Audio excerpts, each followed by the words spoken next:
पैसा आपको खुशी नहीं देता, बात तो सही है, पर खुशी तो पानी भी नहीं देता। बिना छोड़ दोगे क्या? नहीं छोड़ सकते ना। बिना पैसों के आप अपना ही कल्याण नहीं कर पाओगे, औरों का क्या खाक करोगे। इसीलिए चाणक्य पंडित कहते हैं, सुख से मूलम धर्म, धर्म से मूलम अर्थ।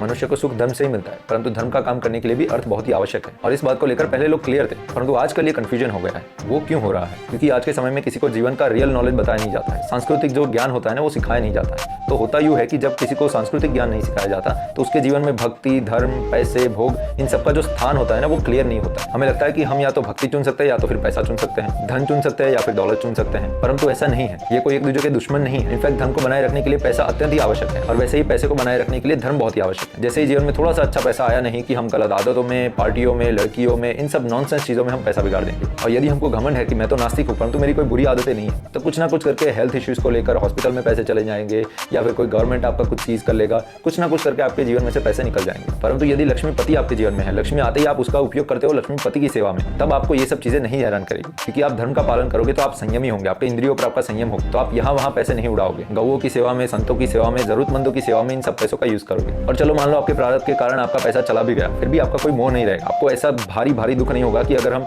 अमीर थे और एकदम गरीब बन गए तो बस टूट गए और सुसाइड करने का मन होगा। ये सब नहीं होगा आपके साथ। इसलिए हर गृहस्थ को बिना किसी संकोच के अच्छे से पैसे कमाने चाहिए। और इसके बारे में तो शास्त्र भी यही कहते हैं कि जिस ब्रह्मचारी ने अपने ब्रह्मचारी आश्रम के समय पर दबा के अपना ज्ञान इकट्ठा नहीं किया है, जिस गृहस्थ ने अपने गृहस्थ आश्रम के समय पर अच्छे से धन अर्जित नहीं किया है, और जिस वानप्रस्थी ने अपने वानप्रस्थी आश्रम के समय अच्छे से मान इकट्ठा नहीं किया है, उस व्यक्ति को संन्यास का अधिकार ही नहीं है। क्योंकि वो क्या ही कर लेगा? जिसने 3 आश्रम में कुछ नहीं उखाड़ा, वो चौथे आश्रम में क्या ही कर लेगा? जिस व्यक्ति ने आगे के 3 आश्रमों में धर्म, अर्थ और काम की प्राप्ति नहीं की, वो चौथे आश्रम में क्या ही मोक्ष की प्राप्ति करेगा? क्योंकि ये जो पूरा वर्णाश्रम सिस्टम है, उसकी सारी जो आर्थिक जिम्मेदारियां है ना, वो एक गृहस्थ पर ही जाती है। एक ब्रह्मचारी पैसे नहीं कमा सकता, वानप्रस्थी नहीं कमा सकता, और ना ही सन्यासी कमा सकता है। तो बचा कौन? पूरी इकोनॉमी चलाएगा कौन? इसलिए हर गृहस्थ को भर भर के पैसे कमाने चाहिए, और भर भर के दान देना चाहिए। मंदिरों में, मठों में, गौशालाओं में, आश्रमों में, और जहां कहीं पर भी धर्म का प्रचार प्रसार हो रहा है, वहां पर हर जगह पर गृहस्थ को दान देना ही चाहिए। और रही बात भक्ति की, तो ऐसा नहीं है कि छोड़ो घर बार चलो हरिद्वार, इसी से भक्ति होती है। भक्ति का सबसे सरल अर्थ ये होता है कि आप जिस भी वर्ण में हो, जिस भी आश्रम में हो, जिस भी पोजीशन पे हो, आपको भगवान ने जितना धन दिया है, जितना भी दौलत दी है, जितनी